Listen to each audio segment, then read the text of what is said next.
চলো আজকের মিনি ব্লগে তোমাদের সাথে শেয়ার করব বর অফিস থেকে ফেরার পর থেকে রাতে ঘুমোতে যাওয়া অবধি আমরা কি করলাম। বর দেখি হাতে করে কি একটা নিয়ে এসেছে। আমি প্রথমে ভেবেছিলাম হয়তো শ্যাম্পুর পাতা টাতা হবে, ও বাবা, তারপরে দেখি খাবারের প্যাকেট অফিস থেকে দিয়েছে। বাবা কত কিছু আছে, চলো দেখা যাক কী কী আছে।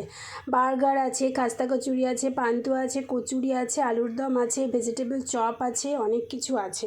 কেন দিয়েছে জানি না, যাই হোক এইটা তো এখন খাবো না, আমরা আজকে খাবো তড়কা সাথে রুটি আর সাথে পেঁয়াজ আর সাথে বোঁদে। ওরে বাবারে, আজকে আমার বরের খাওয়াই মানে একদম এলাহি ব্যাপার। সব কিছু পরোসার পরে তারপরে দেখি রুটিটাই আনিনি বর, তারপরে রুটি নিয়ে আসলো, তারপরে রুটি দিলাম বরকে। আর এই যে এইটা হচ্ছে আমার বরের ফেভারিট হবি, খেতে খেতে তোমার মোবাইল দেখা। এখন কটা বাজে দেখবে, জাস্ট দিচ্ছি রাত 11:35। চলো এই ছিল আজকের মিনি ব্লগ, ভালো লাগলে লাইক সাবস্ক্রাইব করো।